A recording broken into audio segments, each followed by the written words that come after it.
All right, folks, how you doing? Welcome back to the Mars Mystery. Disclaimer. Copyright disclaimer under Section 107 of the Copyright Act 1976. Allowance is made for fair use for purposes such as criticism, comment, etc., etc. The Mystery of Cydonia, Face Staring Back, Part 2. Artistic Merit. So Hancock writes, in the early days of his research, Richard Hoagland suggested that artists should evaluate the ratios and proportions of the face. He reasoned that if it accorded with artistic criteria, then this would be another sign of artificiality. Artist Jim Channon took up the challenge. He decided to focus on the proportions and structural symmetry of the face. Channon concluded, I find no facial features that violate classical conventions. Hancock continues, quote, the platform supporting the face has its own set of classical proportions, having four equally proportioned sides at right angles, creates a symmetrical geometric rectangle.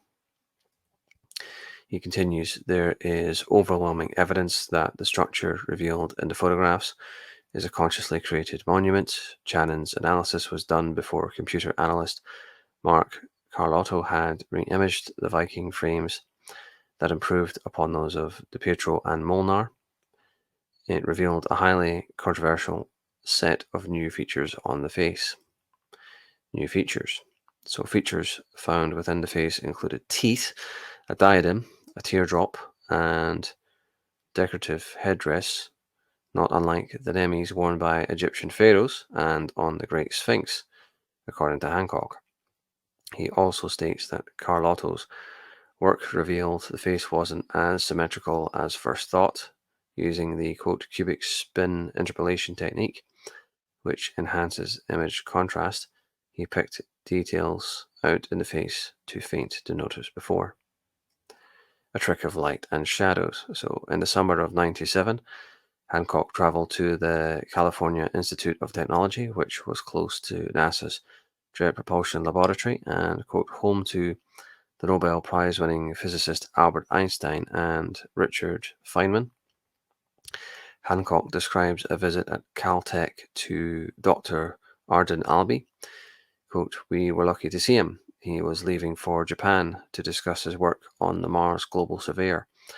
The craft was destined to re-image the Martian surface, including the Cydonia region. Hancock continues, Dr. Albee is a busy man, and we were grateful for his time. Replying slowly with deliberate emphasis, he answered our queries. At the mention of Cydonia, his face dropped. Yeah, I bet it did. I'd imagine that would be the case. What it is a shadow that has an appearance that somewhat resembles a face. It is a trick of light and shadows. We asked Dr. Albee if he knew of the McDaniel report or of the work of DePietro, Molnar, Hoagland, or Carlotto. He took down a copy of the McDaniel report from his bookshelf. Hancock reports him as saying, you know, people dream up all kinds of crazy things. People look at natural things and see human faces in them. It's a natural phenomenon. It goes back to prehistory. Now, there was another section that I've edited out because, in my opinion, Hancock was talking a load of fucking pish in this next bit. So I just removed that. I couldn't make any fucking sense out of it at all. So just deleted it. You get it if you download the book off archive.org or if you purchase it off Amazon.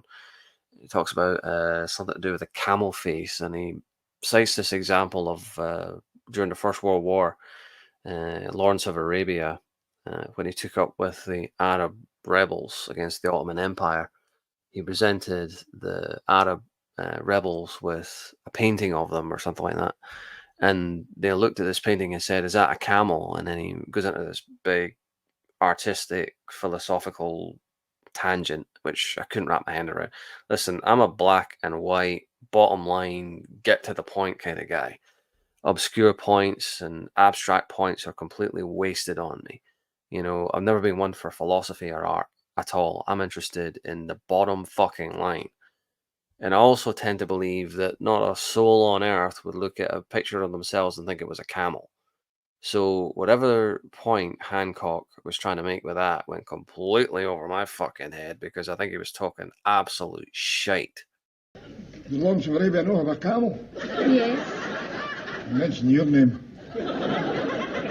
How do you look at a painting of yourself and think it's a fucking camel? Like, what? I remember when I went to university down at Stirling. Do you know how long I studied philosophy for? One lesson. One lesson. I quit as soon as I heard Rene Descartes saying, "How do I know I'm alive?" Well, you know you're alive because you're fucking alive. Here's my philosophy: everything in life is self-defining. How do you know you're alive? Because your heart's beating, your lungs are working, your brain's functioning, though in his case barely. Because you're still breathing air. Because you can reach out and I can reach out here and touch my wallet, because I can scratch the side of my head, because I can ruffle my hair, because I can pick up a can of Dr. Pepper and drink it. There's 1,000 evidences that I'm alive. How do I know I'm alive? Because I'm alive. How do I know that that's not a camel? Because it's not a camel. What the fuck are you talking about? I'm sorry, I'm ranting, but obscure points completely go over my head. For me, it's black and white, pure and simple, right or wrong. That's it. I'm only interested in one line, the bottom line. So anyway, there we go. And that's the bottom line because Stone Cold said so.